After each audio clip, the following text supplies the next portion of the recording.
فرمایا جس معاشرے میں رہتے ہو یہ فتنوں کا زمانہ ہے، اور تب تک مومن بچ نہیں سکتا جس کے اندر یہ صفات نہیں ہوں گی۔ مولا کون سی صفات ہے؟ فرمایا پہلی صفت اہل بیت کے چاہنے والے کی، اب تمام تر طہارتوں کے بعد صفات میں آ رہا ہوں، پہلی صفت یہ ہے کہ مومن صفت علم کا حامل ہوتا ہے۔ اگر اس کے اندر علم کی صفت نہیں ہے یہ کبھی بھی راہ ولایت میں چل نہیں سکتا۔ کیا مطلب؟ فرمایا کم از کم ہر مومن کے لیے، اب اگر مولانا ہے اور طالب علم ہے تو اس کی بحث الگ ہے، لیکن عام مومن کے لیے استاد اخلاق فرماتے ہیں کم از کم ڈیلی بیسس پہ 20 پیجز انسان کو پڑھنے چاہیے، اپنے اوپر واجب کر لے کہ مجھے 20 صفحے یا 40 صفحے علم اہل بیت کے کیا کرنے ہیں؟ حاصل کرنے ہیں۔ وہ تفسیر قرآن کے پڑھے، وہ درس اخلاق کے پڑھے، وہ تاریخ اسلام کے پڑھے، کم از کم 20 صفحے پڑھے، تاکہ ڈیلی بیسس پہ تمہارا علم کیا ہوتا رہے؟ بڑھتا رہے، کیونکہ یہ علم ہے جو تمہیں جہالتوں سے بچاتا ہے، یہ علم ہے جو تجھے خطرات سے بچاتا ہے۔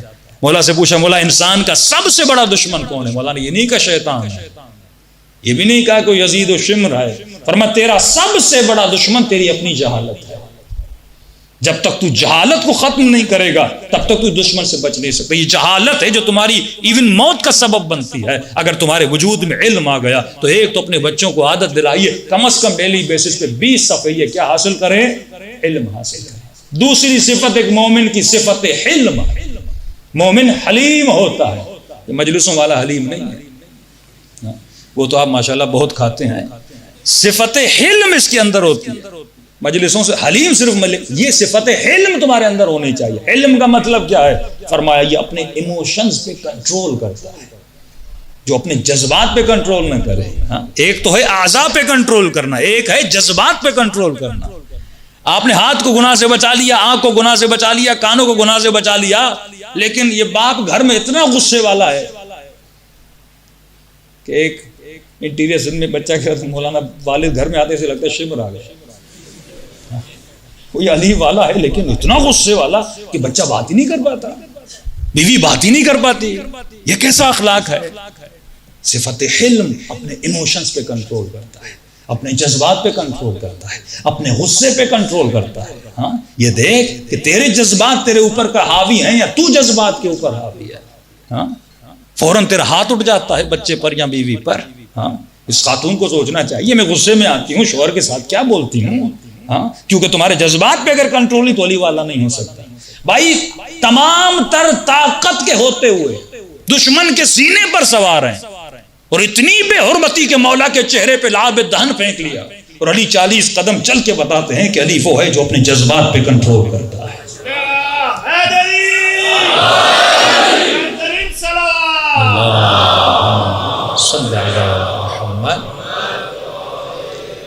اہل بیت وہ ہیں جو اپنے جذبات پہ کنٹرول کرتے ہیں۔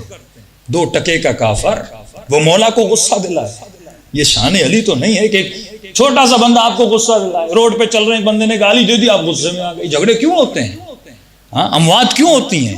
ذرے سے غصے پہ انسان کسی کو قتل کر دیتا ہے، چھوٹے سے غصے پہ لڑائیاں ہوتی ہیں، بھائی بھائی پہ دست وغیرہ ہو جاتے ہیں۔ ایک تو حب آزاد، دوسرا ایک تو یعنی ذات کی محبت بھی ہے پلس میں کنٹرول بھی نہیں ہے۔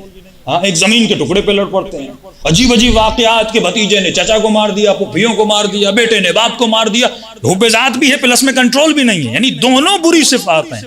ایک تو ذات کی محبت نہیں نکل رہی، دوسرا میرے اندر اپنے ایموشنز پر کنٹرول بھی نہیں ہے، غصے پر کنٹرول نہیں ہے، فوراً میں جذبات میں آ جاتا ہوں، اس میں لڑائیاں ہو جاتی ہیں۔ تو فرمایا مومن کیا ہوتا ہے؟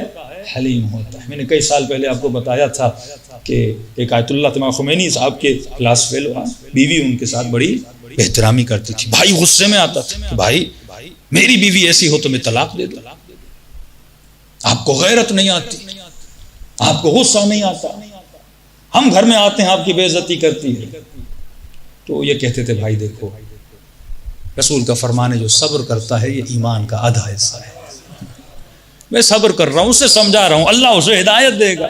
ایک دن خمینی صاحب اس کے گھر میں تشریف لے گئے، چھوٹا سا گھر تھا، کچن میں پردہ لگا ہوا تھا، بیوی کو کہا کہ چائے بناؤ، علماء آئے ہیں۔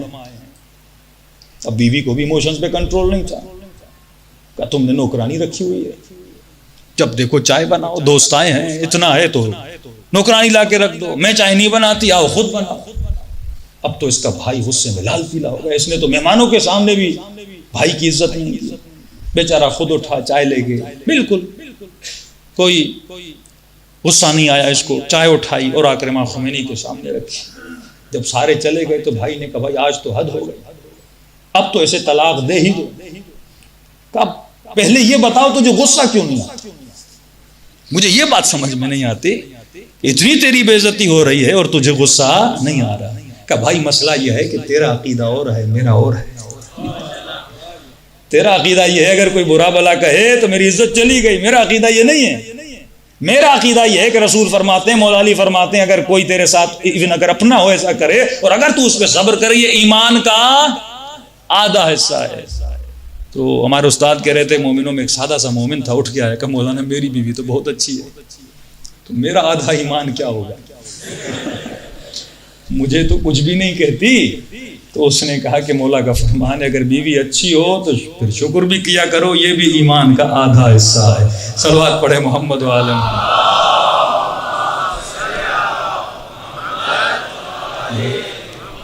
عجل فرجہم، تو صفت حلم اگر کسی کے اندر نہیں ہے، فوراً غصے میں آ جائے، اپنے جذبات پہ کنٹرول نہ کر پائے، اس کا مطلب یہ بھی اہل بیت کے راستے پہ چلنے کی صلاحیت نہیں رکھتے۔ تمام تر مراتب اس کو ڈیٹیل میں پڑھیں، انسان کی زندگی یہاں سے وہاں ہو جاتی ہے۔ تیسری صفت، صفت رشد۔ علی والے کے اندر صفت رشد ہوتی ہے۔ رشد کا مطلب کیا ہے؟ علی والا عقل مند ہوتا ہے۔ جناب مختار ثقفی کا لقب تھا کیس، فرقہ بنا ان کا کیسانیہ۔ کیس کہتے ہیں ہوشیار کو۔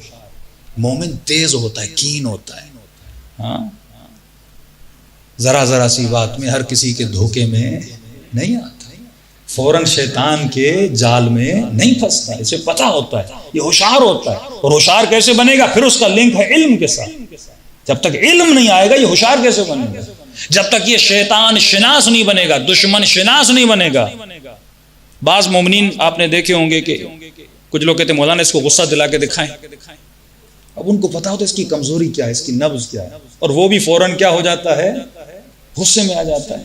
ہم نے 40 میں کئی ایسے واقعات دیکھے۔ اب یہ بھی حالت لوگ 40 پہ زیارت کرنے جاتے ہیں لیکن پورے راستے مذاقیں کرتے جاتے ہیں، کیونکہ انسان اگر ہوشیار ہو وہ کبھی بھی نقصان کا سودا نہیں کرتا۔ رسول فرماتے اگر عقل مند ہو نا تو یہ فائدے کا سودا کرتا ہے۔ کہ مولا وہ کیسے؟ فرمایا دنیا جو ہے محدود ہے، آخرت کو اللہ نے بقا دی ہے۔ تو شمر نے جو سودا کیا وہ نقصان کا تھا، ابن سعد نے جو سودا کیا وہ نقصان کا تھا، ہر نے جو سودا کیا وہ فائدے کا سودا تھا۔ 70 سال کہاں اور ابدی زندگی کہاں۔